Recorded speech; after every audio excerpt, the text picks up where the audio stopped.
Bom, boa tarde a todos. Hoje temos mais uma conversa biodinâmica, iniciativa da Associação Brasileira de Agricultura Biodinâmica e Associação Biodinâmica do Sul do Brasil. Começou no início de maio. Isso aqui, se eu não me engano, é a 9ª conversa. Hoje temos aí 2 convidados especiais para falar sobre viticultura e fruticultura biodinâmica. O Jefferson Nunes, agrônomo, com especialização em viticultura e enologia na Itália, formação aí em agricultura biodinâmica, e sommelier, diretor da Enolab, empresa que presta assistência na área de enologia, viticultura e agricultura biodinâmica. E a Deise Pericioli, enóloga, especialista em agricultura biodinâmica e ecologia, assessora e facilitadora de cursos e oficinas em agricultura biodinâmica. A ideia é trazer esse tema da fruticultura e da viticultura, a proposta de funcionamento para quem nunca participou.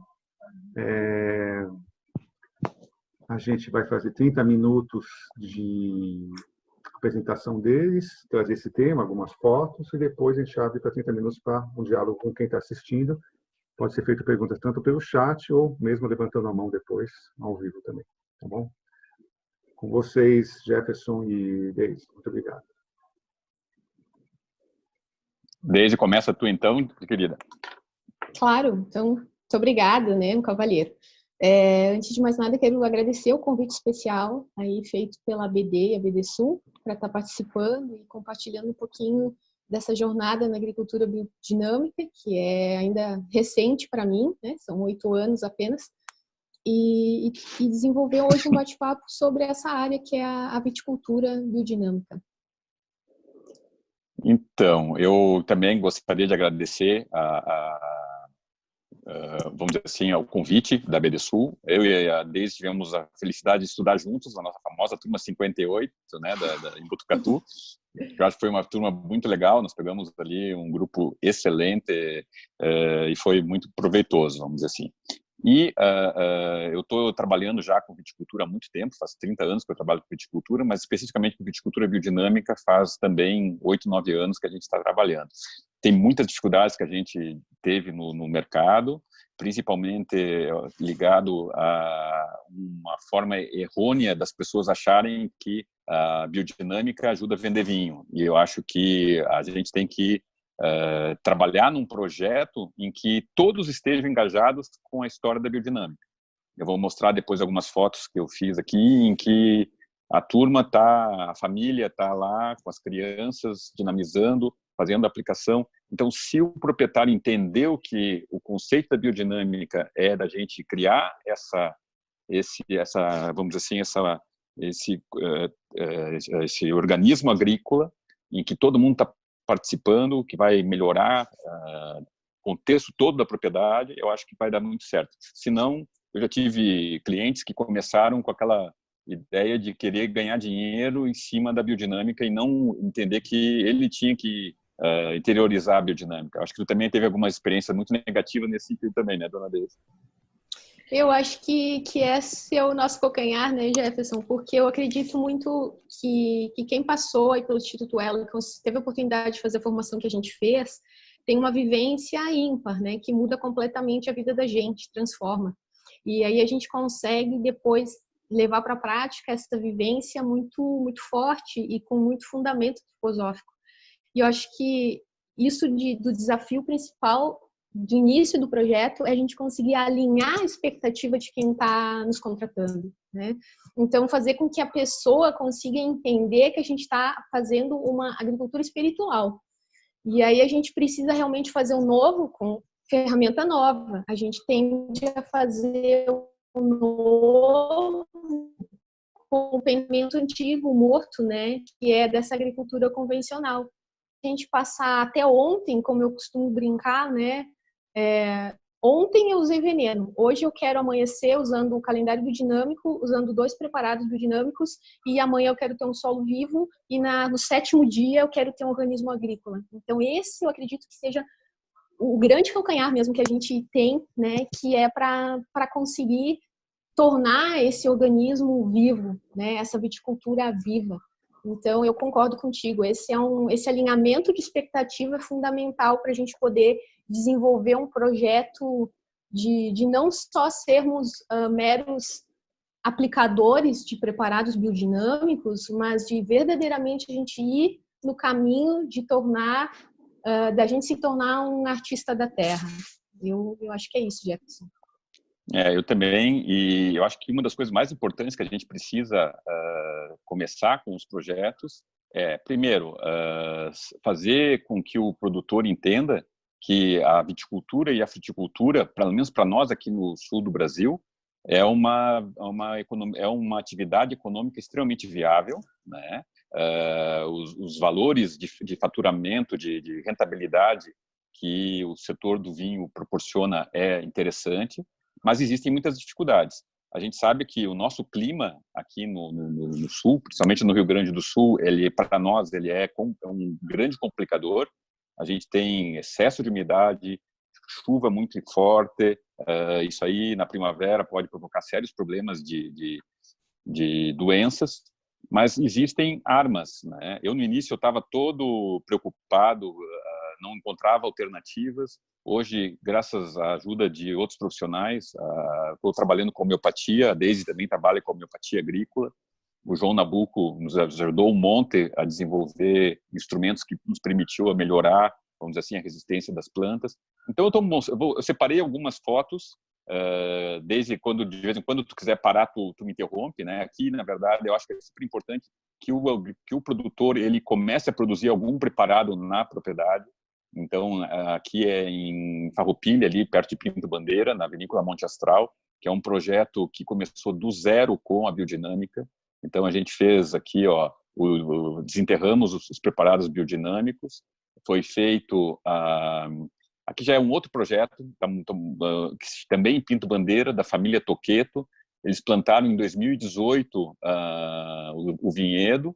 Para um leigo, talvez pareça um vinhedo abandonado, mas para quem trabalha com viticultura biodinâmica sabe que ele não está abandonado. O uso da cobertura vegetal é super importante. A gente fez, nesse vinhedo aqui, o uso de materiais, a sustentação do parreiral está toda em aço cortei. Isso é um luxo, porque a gente está trabalhando com um dos melhores sistemas de palanques, são palanques italianos, que não se danificam com o tempo, eles são altamente duráveis, só que tem um custo um pouco mais alto, custa em torno de R$40 um palanque desse, só que ele dura para o resto da vida. Então, a gente procura fazer uma cobertura vegetal, esse aqui é o mesmo vinhedo lá de Pinto Bandeira, da família Toqueto.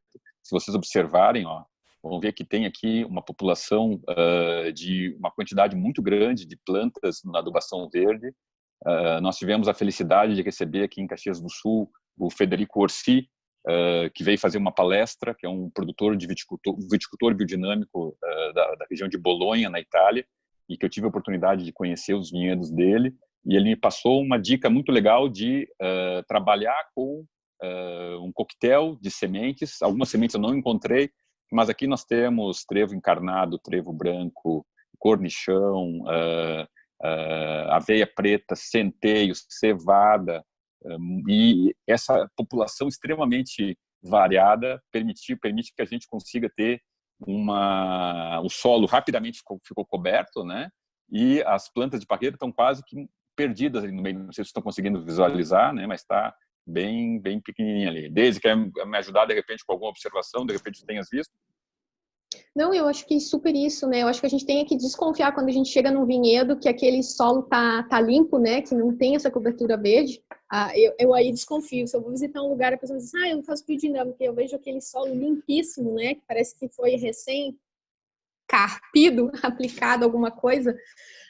Eu sempre desconfio. Eu acho que esse é o perfil, né? A gente trabalha com a vida, então é mais do que importante que a gente construa o solo vivo com a vida, não com o uso de qualquer sida, né? Fungicida, herbicida, tudo a gente está trabalhando com esse sufixo sida, significa levar a morte para dentro. Então, a agricultura biodinâmica é esse exemplo do vivo, é uma agricultura regenerativa que vem a favor do vivo, né?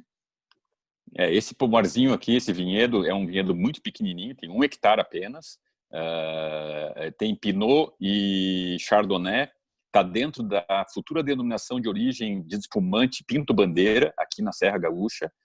É um vinhedo que está numa altitude em torno de 740 metros acima do nível do mar, e ele está com a vista para o Rio das Antas, que está para baixo, na parte mais baixa desse vinhedo, né? E o legal desse projeto, vamos dizer assim, é que, surpreendentemente, no segundo ano, que essas fotos aqui são de janeiro desse ano, nós conseguimos fazer uma pequena colheita. E o cliente aqui utilizou... nós temos esse ano, foi um ano maravilhoso para nós na parte de viticultura, porque choveu pouco, mas nós fizemos apenas 2 tratamentos com cobre e fizemos nesse vinhedo aqui 4 tratamentos com enxofre, e foi feito um protocolo junto com o João Nabuco de tratamentos periódicos e semanais com homeopatia agrícola. A gente usou uma série de homeopatias, começando com a arnica paulista no início do ciclo, logo depois da poda, e fizemos também agora recentemente o uso de uma outra homeopatia para minimizar a questão do míldio, e deu um resultado muito, muito legal. Aqui já é lá na Monte Astral, também em Pinto Bandeira, que os palanques são de aço zincado. Por que a gente está usando aço Cortem em aço zincado? Para não ter nenhum problema futuro com a certificação. Porque se nós usássemos eucalipto tratado, teríamos com certeza uma negativa por parte da certificadora. E se eu usar o eucalipto normal, a durabilidade é muito pequena. Em 4 anos eu tenho que estar trocando os palanques. Então a gente utiliza o aço zincado ou o aço Cortem, né, para ter uma estrutura bem alinhada. Biodinâmica não significa relaxo, a gente tem que usar o que tiver de melhor, né? Aqui também lá são mudas de Bordeaux que a gente plantou na espaldeira para fazer um suquinho para a família. Tá? Aqui é a proprietária, a Fernanda Rutzen, que ela faz questão de vir de Porto Alegre para fazer a dinamização. Então nós coletamos o chifre esterco, dinamizamos, e a proprietária, ela está lá, ela quer dinamizar, e isso eu acho que é super importante, né, Deise? Eu super concordo, é uma insistência minha sempre, né? Eu digo que às vezes a gente tem sempre essa preocupação com a parte do solo dentro da biodinâmica, seja na fruticultura, na viticultura, enfim, a gente cuida muito bem do solo, cuida muito bem da nossa cultura, começa a fazer a inserção dos animais para os projetos que não têm, e os que têm a gente começa a trabalhar isso, mas o elemento humano, eu vejo assim que trabalhar isso para realmente trabalhar essa parte artística, né, que é trazer esse elemento humano que é super importante, que é o maestro.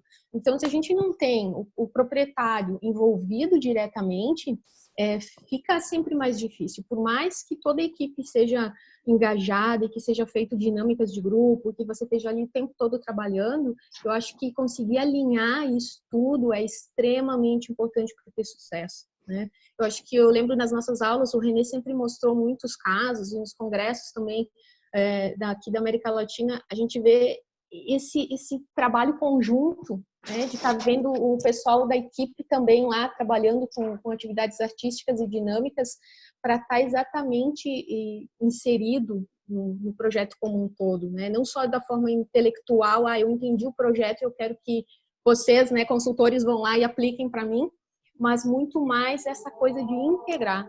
E ter esse luxo da proprietária estar assumindo esse papel de poder ir lá e ela mesma estar colocando a energia dela nesse projeto, eu acho fundamental. Eu também concordo, e acho que esse é o grande desafio que nós temos, né? Porque muitas vezes nós, como consultores e prestadores de serviço, acabamos sendo quase que deixados como os executores da coisa. A gente tem, na verdade, não é um mero executor, a gente tem que passar a informação, auxiliar as pessoas a entenderem por que a gente está fazendo, por que é importante, de repente, dinamizar para nós que estamos aqui num ambiente em que tem uma força terrestre tão grande. Então, o preparado 500 a gente utiliza, sim, logo depois da poda. Aqui foi quando foi feito o plantio, mas a gente usa muito o 501 em doses um pouquinho maior que em outras regiões, justamente por ter essa exuberância de força vital, essa quantidade enorme de água no sistema que precisa tirar com evapotranspiração. Então, o 501 a gente utiliza muito mais. E aqui, essas fotos que eu estou mostrando são fotos do vinhedo agora, lá do projetinho também, Pinto Bandeira, de 1 hectare do Toqueto, que tem um aço Cortem, vocês podem ver aqui, no canto aqui, esse ferrinho que está enferrujado é justamente a produção. Isso aqui é um Pinot Noir que já produziu esse ano, em plena floração, sem doença nenhuma. Vejam que aqui embaixo, ó, o Trifolium incarnatum, que é uma das plantas que a gente utiliza, fixadora de nitrogênio, que dá uma beleza às abelhas, os insetos ficam atraídos, o vinhedo vira um jardim, nós conseguimos papoula, plantamos papoula também no meio. Então, essa preocupação de trazer essa diversidade de plantas.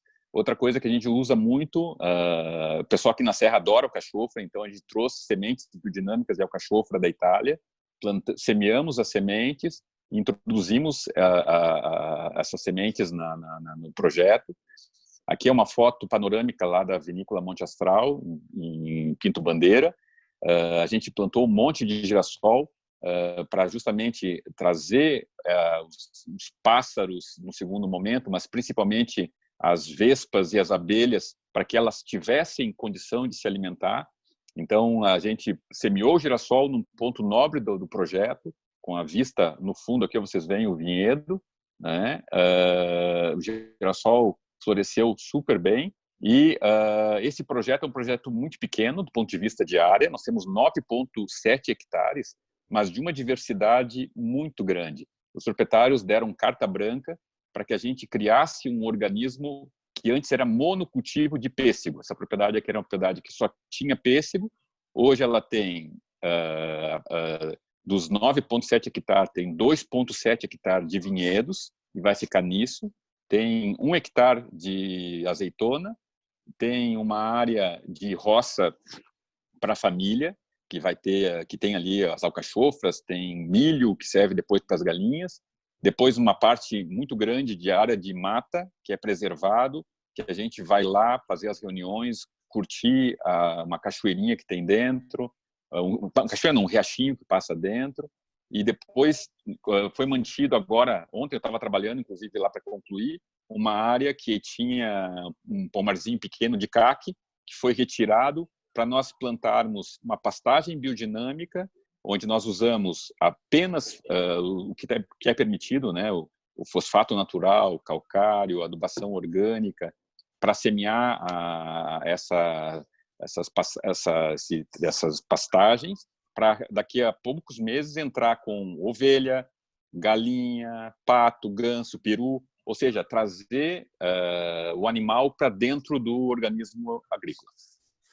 Isso eu acho um dos pontos assim cruciais, desculpa te interromper, Jefferson, que a gente consiga fazer e que ter essa autonomia dessa carta branca eu acho fundamental, porque às vezes a pessoa nos chama para o projeto, mas na cabeça dela ela já tem todo delineado e quer que a gente vá lá muito mais trabalhar numa gestão de pessoal do que propriamente desenvolver a nossa função, né? Que é o que a gente gosta de fazer, que tá harmonizando, equilibrando essas forças e construindo essa paisagem. Eu acho que isso é fundamental e sobretudo na nossa região, que a viticultura impera, ter essa possibilidade de mostrar que sim, é possível, não só dentro do monocultivo produtor de uva, como tu disseste, aí era pêssego, né? E a gente sabe que a viticultura na Serra é grande, mas a fruticultura também, principalmente nessa região de Pinto Bandeira.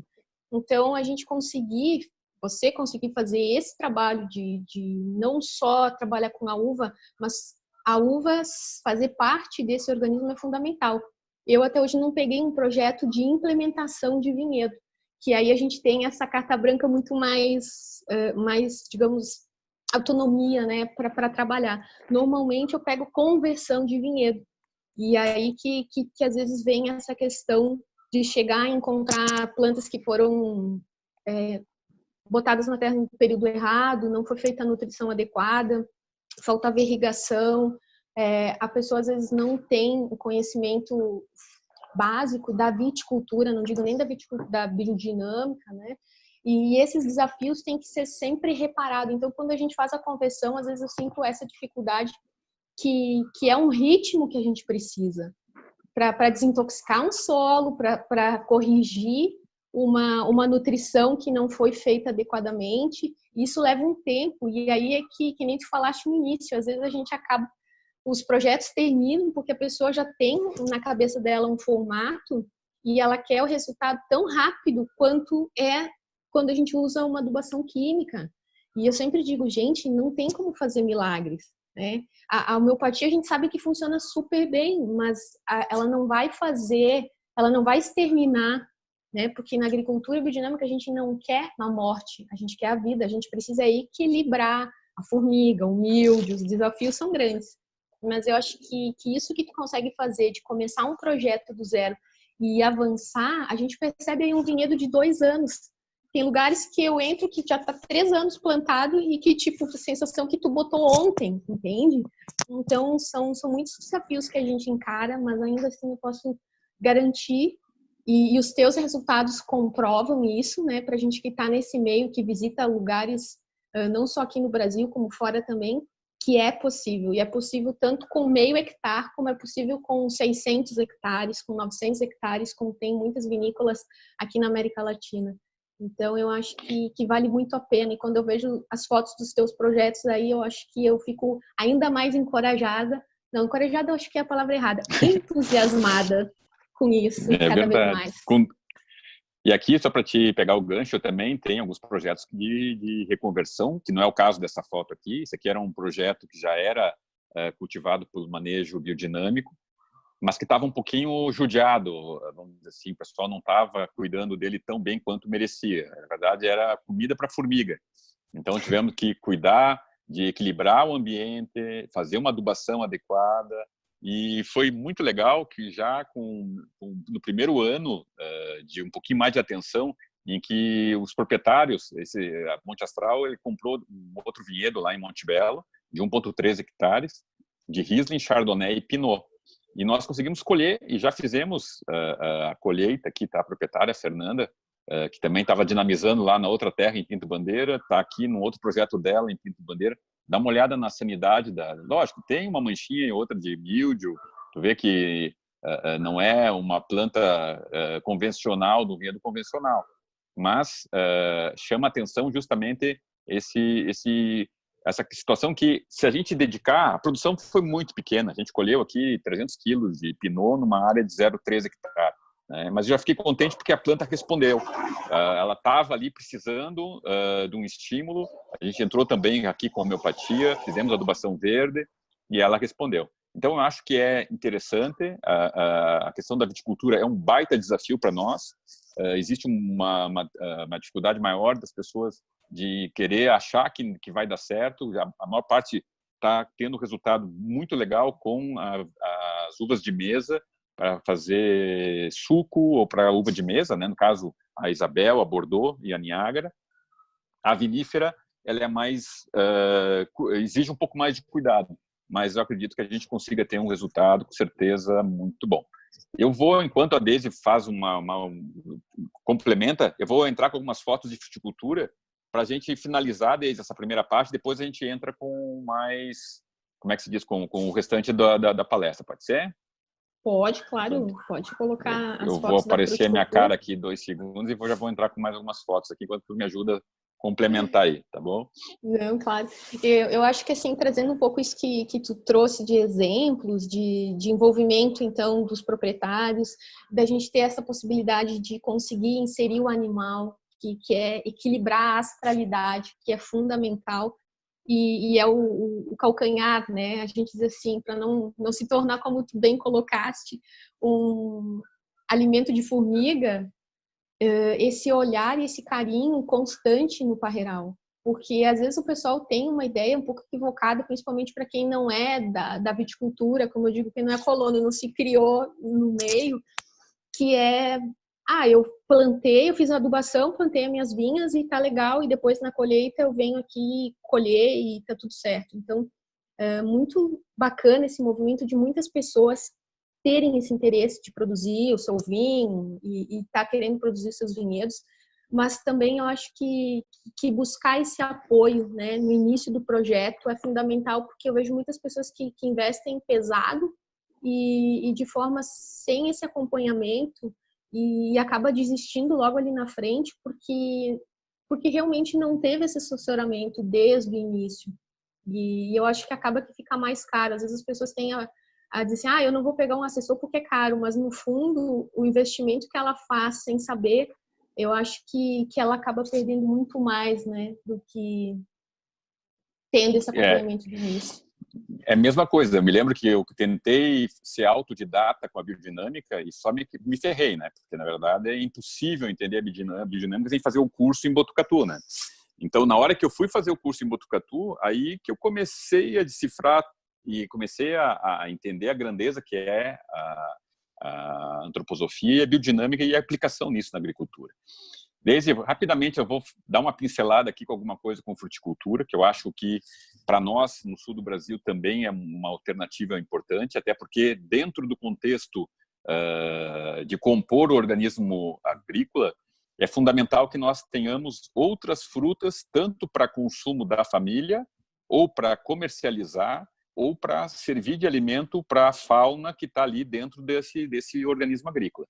Então, em Santa Catarina, eu vou citar um pouco agora um exemplo de um trabalho que a gente está fazendo bem interessante, a Associação Biodinâmica do Sul, cuja sede é Florianópolis, né, que engloba os 3 estados aqui do Sul. Está participando de um projeto muito legal de certificação do grupo de certificação da certificação participativa Serra em Ação, Serração, porque tem muita serração ali nessas propriedades, né? Essas fotos que eu estou mostrando agora aqui é de um projeto muito legal que já está certificado orgânico, tá? Que está em fase agora de certificação para Demeter. É de um projeto... É serra em ação, não é serração. Eu sei que é serra em ação. Tudo bem? Né? Mas eu achei legal, porque lembrou um pouquinho da serração, né? Que tem muito na serra também, né? Mas olha só, aqui é um pomarzinho pequeno de amora, foi plantado no início desse ano, em Rancho Queimado, que é da Edna e do Alexandre, já está com o início de floração.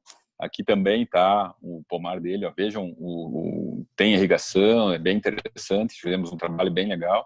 Outra parte do projetinho deles também, que tem resultado legal, porque tem um custo caro, veja, o pessoal compra a fruta do Physalis com preço muito legal. Então, o Physalis, esse produtor, ele produziu as mudas, semeou, cuidou, a gente fez todo o tratamento com homeopatia no viveiro, lá onde ele tinha as mudas. Depois, na hora de transplantar, foi feito todo o protocolo com o preparado 500, depois o preparado 501, aqui bem bonito. Aqui já é do mesmo proprietário, porém uma outra propriedade que ele são as framboesas. Nossa, foi meio complicado, tinha uma seca muito séria ali em Rancho Queimado, e nessa propriedade demorou um pouco para conseguir colocar a irrigação. Então, infelizmente, embora as frutas estivessem bonitas, a produtividade caiu muitíssimo por falta de água. A framboesa é uma planta que exige uma irrigação alta para conseguir ter a produtividade. Só que a framboesa é um fruto que tem um valor muito alto, em torno de R$70 o quilo. Então, essa é uma planta que dá um trabalhão do cão, mas também pode gerar um resultado interessante. E aqui, para finalizar a parte da fruticultura, é um pomar de pitaia, do João Matos e da Rose Matos, que fica como é que chama? Ituporanga, em Santa Catarina, no Alto Vale do Rio Itajaí. A pitaia, vamos dizer assim, deu um resultado muito interessante, embora essa propriedade, nesse momento aqui, foi o que bati a foto, ainda não estava com irrigação. Aqui, o que eu fiz? Em vez de usar muito o 501, justamente foi um ano muito seco, a gente trabalhou bastante o 500 para minimizar essa evapotranspiração, e o resultado foi excelente. O João conseguiu fazer a primeira safra dele, já está certificado orgânico, está em fase agora de certificação Demeter, e é um pomar, uma propriedade minúscula, tem 4,8 hectares o sítio dele, mas a gente está fazendo um projeto, começou com pitaia, tá? Mas a gente vai trabalhar, na verdade, com azeitona, aumentar a área de pitaia, vamos entrar também com pomar, vamos plantar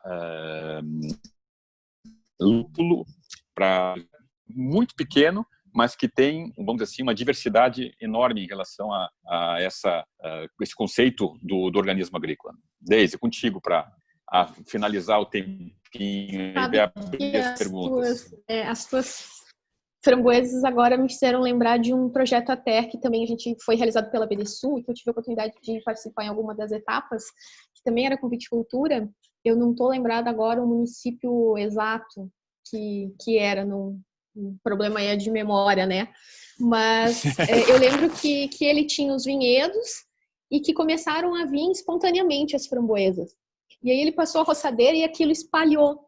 E era muito legal, porque daí agora no inverno que a vinha, né, tá nesse período de introspecção, vamos falar assim, hibernação, tava colhendo um monte de framboesa e ele disse, olha que eu nem plantei. Eu cortei, passei a roçadeira, aquilo se espalhou e aí eu disse, bom, mas que bom, né, a natureza mostrando as possibilidades que essa multidisciplinaridade que a gente vê em tudo que é coisa, a gente conseguir botar mais, né? Não ficar só no monocultivo, de trabalhar várias coisas. Agora que tu nos mostrou, acho que independente do tamanho, né? Eu acho que tem projetos com vinhedos bem menores que eu já pude trabalhar e que tenha um potencial incrível para também entender a lógica da biodinâmica e querer, de fato, como eu digo, sou um artista e não um executor de preparado para cumprir basicamente e o objetivo ser só uma certificação. Acho que a certificação ela é a cereja do bolo, mas ela não pode ser a base do bolo, né? Eu acho que a gente tem que trabalhar sim para levar esse produto, esse alimento vivo para o consumidor e gerar essa autonomia dentro do próprio organismo. E outra coisa, desde que eu acho que é importante, esse ano eu tive a felicidade de colher minhas primeiras uvas com manejo biodinâmico e transformá-las em vinho natural. Tive uma confusão enorme entre vinho natural, vinho orgânico. Então, vamos dizer assim, no momento em que eu consegui ter uma uva que eu sabia o que eu estava colhendo, eu soube através do caderno de campo o que foi utilizado, porque a gente acompanhou aquilo desde o início, né? Ter a possibilidade de fazer uma fermentação, tudo bem que eram pequenas produções de Pinot, Chardonnay e de Riesling, né? Mas fazendo essa fermentação com todo o cuidado de colher a uva no ponto de maturação, então, usar a análise para fazer a coisa, não ser o empirismo, né? Eu visitei vinícolas na França e na Itália, algumas maravilhosas, de grupos super ricos, né, que tem muita grana, mas outras muito pequenininhas, que o pessoal tinha um cuidado enorme de colher a uva no ponto perfeito de maturação. Então, a gente, como técnicos também, né, precisa ter esse cuidado. Então, avaliar a matéria-prima e saber que não é porque a gente quer fazer um vinho natural que a gente vai simplesmente deixar fermentar a 30 graus, 34 graus. Então, essas uvas foram por uma câmara fria, ficaram lá na câmara fria, então, todas as enzimas que promoveriam uma oxidação, a lactase, a tirosinase, inibidas pelo frio, estavam lá, mas não estavam atuando. E a gente escolheu, essa empresa não tem vinda, uma vinícola legalizada, para poder fazer a fermentação desse vinho. E o que o proprietário quis? Ele não queria que misturasse a uva dele com a uva dessa vinícola. Então, ele alugou a câmara fria da vinícola. Nós botamos os nossos tanquinhos ali dentro, a uva foi feito o esmagamento, não foi feita adição de SO2, a levedura fermentou com a levedura autóctone, eu acho mais bonito, enorme, então a levedura que veio do vinhedo, todo santo dia a gente ia lá, coletava as amostras, levava para o laboratório, monitorava a quantidade de células vivas e células mortas que estavam fermentando, para que não tivesse nenhuma surpresa. Nós não intervimos em nada em relação a ativante de fermentação. Então, só colhendo no ponto certo, fazendo uma deburbagem super tranquila, sem maiores, só com frio, e trabalhando o quê?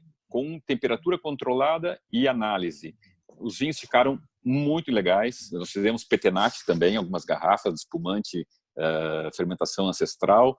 Vamos agora degorjar daqui a uns meses. Mas fiquei feliz porque a proprietária, né, a Fernanda, comemorou o aniversário dela tomando um vinho que ela ajudou a produzir a uva, que colheu a uva, que nós fermentamos, sem sulfito, sem nada. Então, foi uma satisfação muito grande. Obrigado, Jefferson e Deise, por esse início. Foi ótimo, muita experiência concreta, né, em várias escalas, né? E a gente gostaria, então, de começar com essa fase agora de conversar um pouco, né? Tem algumas perguntas já que fizeram aqui no chat. E vou fazer uma pergunta que vai envolver de manejo, né? Vocês falaram alguma dos preparados, né, de homeopatia, mas assim, como que é em relação, além dessas práticas, né? Como que é? Vocês estão utilizando, como que é o uso, por exemplo, do calendário biodinâmico? Vocês têm uma preocupação de substituir o cobre por alguma outra, um outro substituto que não seja, porque o cobre tem restrição, né, com metal pesado. Então, esses dois temas de manejo, né? O calendário e o cobre. Posso começar eu, Deise? Pode, claro.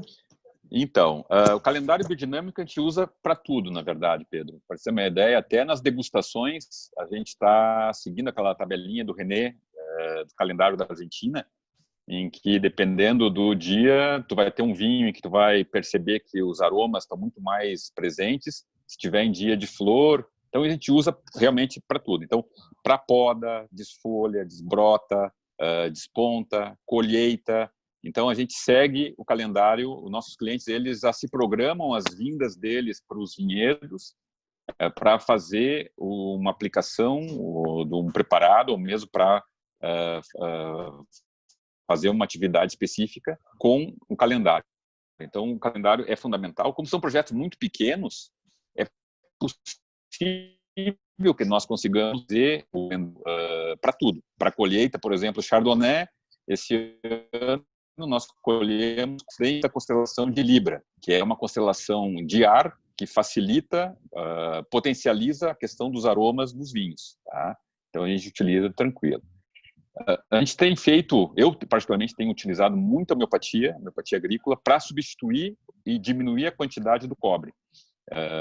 E mesmo usando o cobre, eu não estou usando mais tanto o sulfato de cobre convencional, a cal da bordaleza, mas sim o cobre, o elemento cobre, vamos dizer assim, em doses muito pequenas.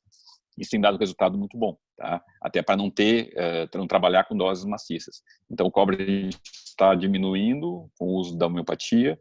Então, estamos usando bastante também a questão de utilizar, por exemplo, tricoderma aéreo para fazer um contraponto em relação ao fungo que está ali dentro. Esse ano, para controlar, por exemplo, uma possibilidade de botrites, foi feito o uso de Bacillus subtilis, que também está autorizado para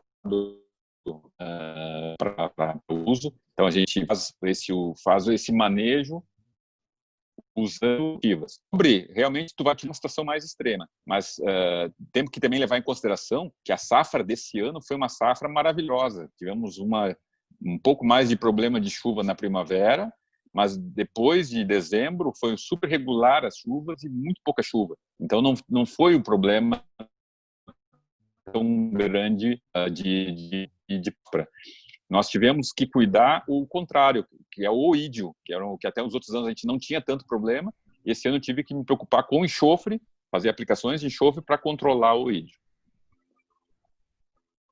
Eu quero só acrescentar que além disso tudo que o Jefferson já bem colocou, tem muitos estudos feitos também, principalmente na França, do pessoal que está trabalhando as ervas dos biodinâmicos nesse controle, exatamente para trabalhar com o que não é um privilégio nosso, né? É verdade. Então, eu acho muito interessante de reduzir assim, de usar tipo 2 vezes o cobre.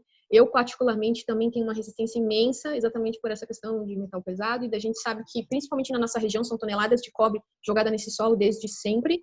Então, eu particularmente, sempre tento alternativas, né? O 508, a cavalinha, muito. Também as versões homeopatizadas desses preparados. É um estudo que eu estou fazendo. E percebo, e a gente nota bons resultados. E fazer o próprio nosódio eu fiz também esse ano, ano passado, aliás, com o míldio. Então, acho que a gente tem que estar sempre buscando essas novas alternativas, a gente não ficar estagnado unicamente, confortavelmente, digamos, no cobre e no enxofre, né? As caudas bordalesas focais. Eu acho que a gente precisa, sim, estar andando e buscando junto disso toda a harmonia, né? Todas essas fotos que o Jefferson mostrou buscando exatamente um equilíbrio, buscando equilíbrio na astralidade desses insetos com as flores, trazendo os animais, trabalhando com o animal exatamente de controle biológico, então tendo ganso, galinhas. Eu acho que tudo isso vai harmonizando, vai somando para que a gente tenha que intervir menos com o cobre. Então, eu acho que é um trabalho a ser construído, né? De novo, eu sempre digo, não existe receita de bolo, pelo menos não para mim. Na minha perspectiva de biodinâmica, é dinâmico, é vivo. A gente está em constante aprendizado e a gente tem que estar sempre a caminho, buscando, porque a natureza também tem ao mesmo tempo que ela é resiliente, ela também tem essa forte adaptação. Então, assim como a gente vê hoje na medicina muitos fungos resistentes já, a gente tem que estar preocupado com isso e não ficar de eterno usando o cobre como a única saída, né? E o cobre, desculpa te interromper, Deise, para nós que estamos começando projetos novos, é um baita de um pepino porque ele retarda o crescimento da planta. No primeiro ano eu tive que usar, porque em 2018 choveu, que foi um horror, só que as mudas não cresceram nada praticamente, né? Porque se tu usar o cobre na frequência, tu para o crescimento da planta. Então, depois, no momento que eu vou ao quê? A usar a homeopatia, usar a linha, ela entra também, eu não comentei, mas está dentro do contexto, o 508, a gente consegue fazer um resultado bem mais fácil. E uma das coisas que eu acho que mais me preocupava era o medo de, começou um foco, o que eu vou fazer? Vai ter que conviver muitas vezes com um pouco de doença dentro do vinhedo, senão tu vai ficar paranoico e vai te assustar demais e não vai conseguir produzir nada. Então, justamente por ter sempre tido essa experiência de agrônomo, velha guarda, né? Eu estou com 54 anos e só usar química, no momento que tu começa a usar lá uma homeopatia que tu vai usar 5 ml de uma homeopatia por hectare, é difícil muitas vezes o pessoal entender o teu cliente, entender que aquele álcool, nós estamos de uma coisa que vai proteger, né? E realmente protege. A gente fez um trabalho muito legal esse ano com o João Nabuco, agora não me lembro o nome da homeopatia, me deu um branco, eu tinha que ter anotado. Mas depois prometo que eu vou botar no grupo a homeopatia. E o cliente dele em São Paulo estava com uma dificuldade muito grande, que não conseguia tratar, porque no vinhedo em São Paulo chove muito na época do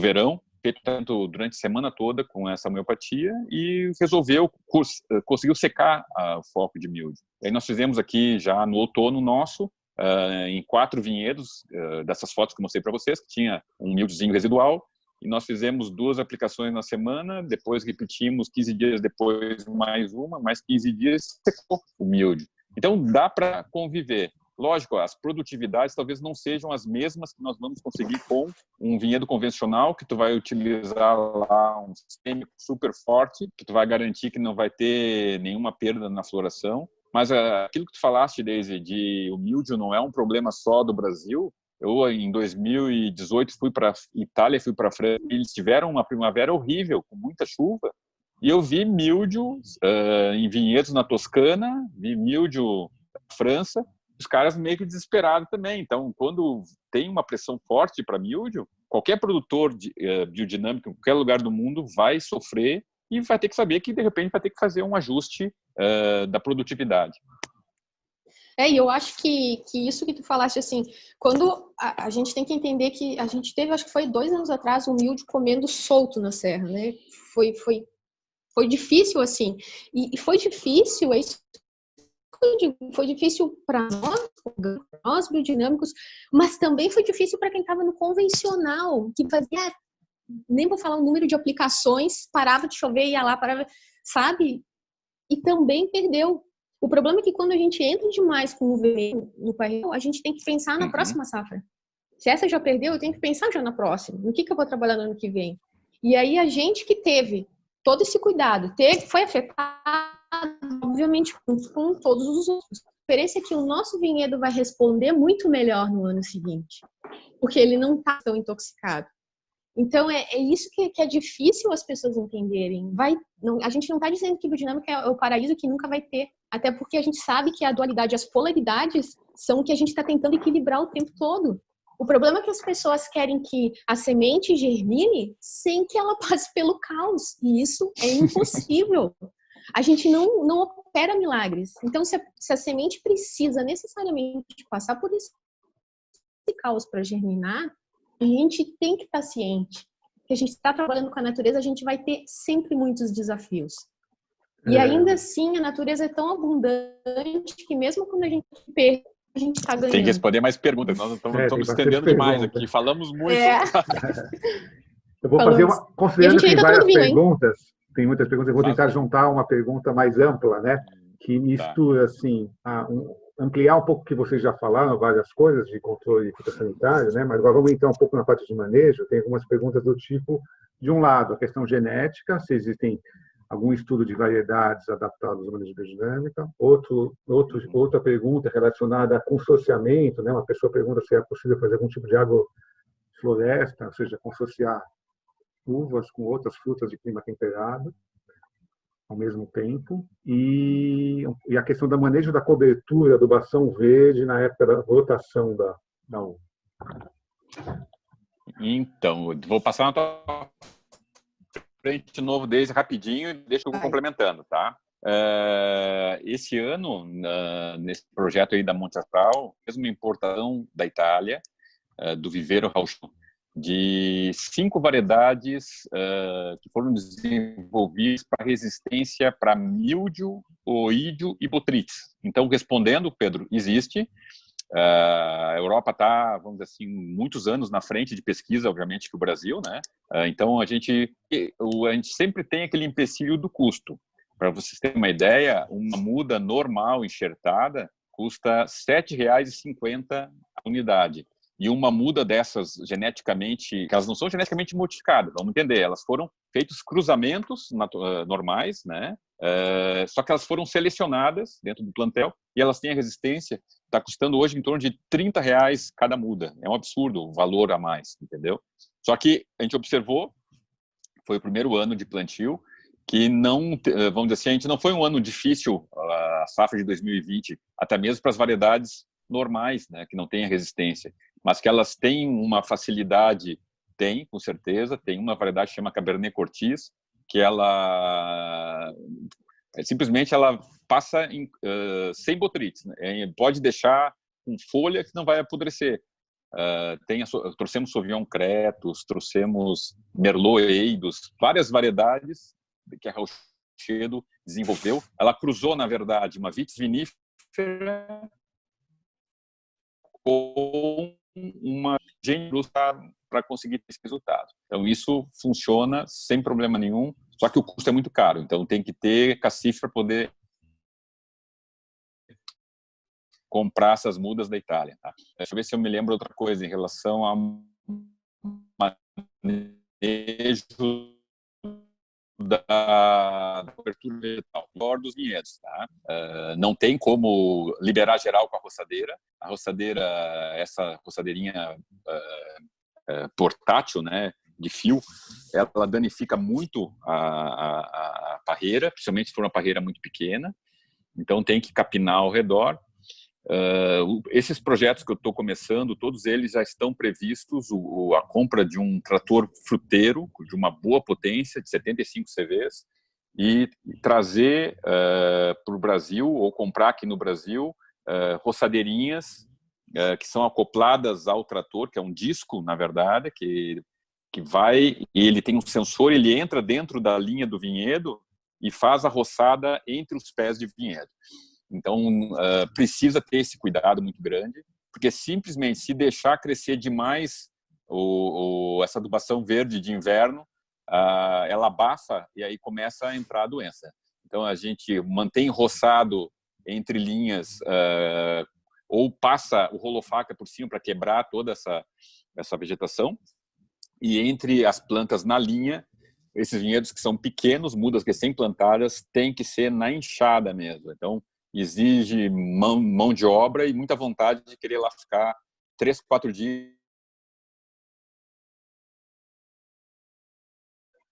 Aí um pouco o sinal. Para poder capinizar.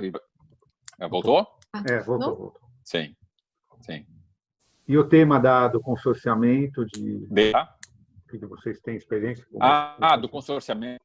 Não, como a gente está querendo fazer, na verdade, a mecanização desses vinhedos, a gente tem deixado dentro da área do vinhedo exclusivamente as parreiras na linha e trabalhar muito legal a questão da cobertura vegetal do solo com várias plantas e fazer ao redor do vinhedo, dentro da propriedade, aí sim, fazer o máximo possível de plantio. Então, a agrofloresta eu vejo com dificuldade justamente por causa da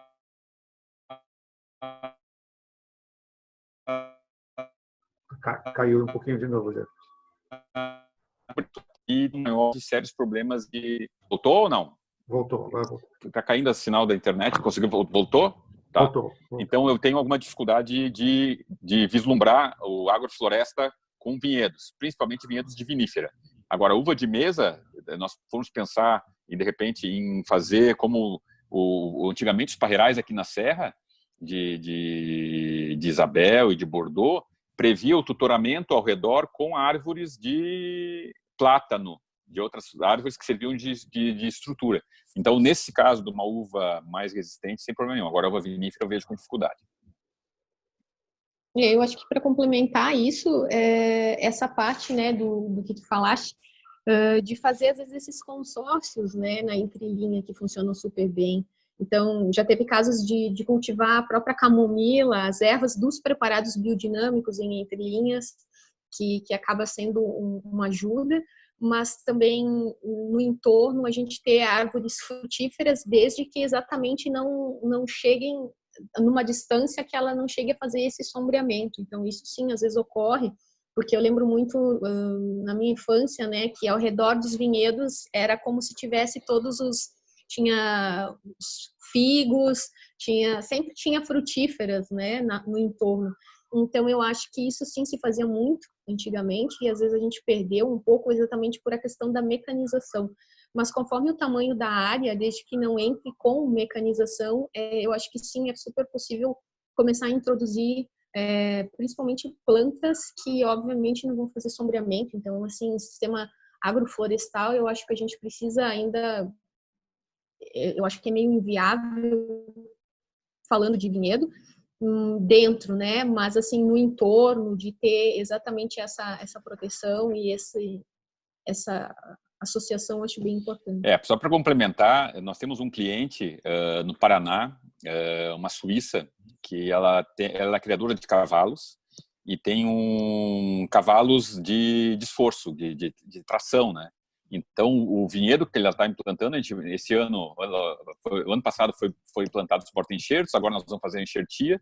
Então, ela vai usar a tração dos cavalos para fazer a aplicação dos preparados biodinâmicos e dos tratamentos. Está usando o cavalo para afofar o terreno e ela plantou nas extremidades do vinhedo árvores frutíferas, árvores de flor. Então, ela já trabalha muito bem com essa questão da criação de animais, tem uma criação de galinha, de angulista, pato, marreco. É um projeto bem legal que vai dar muito certo. Então, vamos dizer assim, eu me lembrei agora desse projeto, que está fora do eixo aqui do Rio Grande do Sul e Santa Catarina, mas que já está sendo vislumbrado esse 1 hectare com azeitona no meio. Então, nós vamos fazer uma fila de azeitona, 3, 4 filas de uva, outra de azeitona, mais filas de uva. E entre os pés de azeitona vai ter uma outra árvore. Então, acho que até fecha um pouco o conceito que o Pedro comentou. Ótimo. E em relação à questão voltando à fertilidade do solo, tem uma pergunta específica em relação a se há alguma observação da relação, por exemplo, cálcio, magnésio e potássio, como é a questão do equilíbrio do solo, análise foliar, isso é feito com frequência, no manejo, é importante, como vocês consideram isso? Desde que tu quer começar, enquanto eu abro uma análise de solo aqui para nós conversar, de repente? Eu não vou conseguir botar aqui, mas pelo menos... Essa, na verdade, vai ser a última pergunta, a gente já está no finalzinho, tá. É mais para dar um fechamento. Então, vamos dizer assim, ó, vamos me intrometer de novo. Os solos aqui da região nossa, tá, são solos que, como idade natural, eles um pouco mais elevada, solos de 8 a 5,2, excesso de alumínio, e são um pouco baixa quantidade de fósforo, vamos dizer assim, inicial. Então, quando a gente inicia o projeto, a gente faz uma análise de solo, tá? E aí a gente está procurando, em relação ao cálcio, que o elemento cálcio ele entre dentro da CTC, que é a capacidade de troca de cátions, em torno de 50% a 60%, tá? O cálcio. E em relação às relações que foi feita a pergunta, eu procuro trabalhar com uma relação de cálcio e magnésio próximo a 4. Tá? Então, se é um solo que já tinha o plantio de alguma outra frutífera, muito provavelmente já tinha sido utilizado calcário dolomítico, que é o calcário mais barato, que o pessoal mais utiliza. Então, se eu precisar aumentar o cálcio, eu vou procurar privilegiar o calcário de conchas ou o calcário calcítico, para que na hora de montar o quebra-cabeça, a gente consiga ter uma relação de cálcio e magnésio próximo a 4. Um outro fator que é muito importante na análise de solo para a implantação de um vinhedo é o potássio. A gente procura tentar fazer uma correção, e depois eu vou explicar como que foi feita essa correção, né? Que o potássio fique próximo a 2,5%, máximo 3% da CTC. E que a relação de cálcio e potássio fique próximo a 20%. Tá? E magnésio e potássio, a gente procura que essa relação fique próximo a 5. É impossível que fiquem matematicamente todas elas exatamente iguais. Não é esse nem o objetivo da biodinâmica. Então, como é que a gente consegue fazer isso? Usando fosfato natural ou iorim, que é autorizado também pelo IBD, as doses são grandes. O calcário, mesmo que eventualmente o pH do solo esteja muito baixo, a gente faz correções pequenas, parceladas, nem que seja em 4 anos, para que não tenha um excesso de cálcio que vai desequilibrar o solo. Então, a gente está trabalhando no máximo 4 a 5 toneladas de calcário por hectare. Isso em uma situação extrema, senão vai com 2, 3 toneladas. E procura trabalhar a questão da matéria orgânica, entrar com composto orgânico. E a gente tem feito um trabalho bem legal com homeopatia, a homeopatia 17, que é o ferrum tartarium, justamente para minimizar a toxidez do alumínio no solo. E o resultado foi bem legal. Não sei se respondi tudo, mas eu acho que era por aí a coisa. Deise. Ótimo, Jefferson. Quer complementar, Deise? Não, eu ia dizer que eu acho que tá bem isso, que é super impossível a gente querer sempre atingir o pH ideal, até porque a nossa região é muito ácido. E é só para acrescentar, eu também sou mais de trabalhar com a linha dos homeopáticos nisso, do que propriamente trabalhar assim mais com a energia, com a qualidade, do que com a quantidade da matéria, mais ou menos. Eu gostaria que, sim, a gente está com tempo agora, para terminar, vocês falarem uma fala de fechamento. Eu também tem uma pergunta aqui, se vocês têm uma indicação, tem algum local que tem algum material assim disponível na internet, alguma coisa que vocês recomendam, algum local com uma consulta inicial. O Ibravin fez, quando ele existia, um folhetinho bem legal sobre viticultura biodinâmica na Serra, junto com o auxílio do nosso professor e grande estimado, querido René Piamonte. Então, de repente, Pedro, está digitalizado, acho que vocês têm também, de repente disponibilizar para o pessoal é uma cartilha bem simples de como que algumas dicas para quem quer tentar, vamos dizer assim, iniciar uma atividadezinha de viticultura biodinâmica. Só que eu acho que é muito importante que a gente entenda que cada organismo agrícola tem a sua peculiaridade. E aquilo que a Deise falou de receita de bolo, às vezes não dá. Eu errei muito tentando copiar receita de bolo de amigos da Itália aqui no Brasil, porque não funciona. Tu tem que ver a realidade, verificar como é que tá as plantas ali naquele contexto tratado. Mas, com certeza, existe alguma coisa. Os livros do Joly, tem um guia muito bom de viticultura biodinâmica italiano, que eu vou passar depois para vocês, para ti, Pedro, para passar para o grupo, tá? Eu acho que, como fechamento, eu queria dizer que é difícil encarar uma viticultura biodinâmica no Brasil, mas não é impossível. Quando eu comecei, as pessoas meio que me desencorajavam e eu sou teimoso e fui persistindo e a gente conseguiu. No início, trabalhava só com reconversão. É muito mais difícil reconverter um vinhedo do que começar do zero numa estrutura em que, desde o momento do plantio, está passando essa em fundo preparado para o ambiente. Então, acho que é mais simples. Eu acho que é por aí a coisa. Então, para encerrar, eu vou mostrar aqui, eu não sei se vai aparecer. Essa é a cartilha que o Jefferson acabou de falar. Tá? É de um projeto que está disponível, é só entrar lá, possivelmente na Fecovinho também deve ter disponível, se não joga em qualquer site de busca, Viticultura Biodinâmica PDF. Puf, vai aparecer bem fácil essa cartilha, tá? E esse também é o livro que o Jefferson acabou de falar, que é uma versão que tem em português. Depois, geralmente, gente, toda a bibliografia que tem realmente França, Itália, não tem muita coisa em português. A gente que nessa busca é isso mesmo, está garimpando em espanhol, italiano, em francês, e está buscando o que é possível, e as trocas são muito ricas. Eu acho que participar dos congressos de viticultura aqui na América Latina, né, o René nos convidou aquela vez, eu tive a oportunidade de estar em algumas vinícolas daqui, e a gente ter essa troca com quem está fazendo, eu acho que é a melhor bibliografia humana, é essa, sabe, que a gente tem. E assim como o Jefferson falou, para encerrar, eu quero dizer que a gente que é pioneiro, que sai na frente e sofre mais porque erra mais, né? Quem paga o preço. Mas eu acho que vale cada minuto dedicado a isso. É isso, gente. Não desistam, vale a pena. É isso aí. Muito obrigado, Jefferson. Muito obrigado, Daisy. Agradecemos a presença de todos. Conversas Biodinâmicas é uma iniciativa da Associação Biodinâmica do Sul do Brasil e a Associação Brasileira de Agricultura Biodinâmica, que ocorre toda terça-feira nesse horário. Na semana que vem, em julho, o próximo tema é o tema do CSA.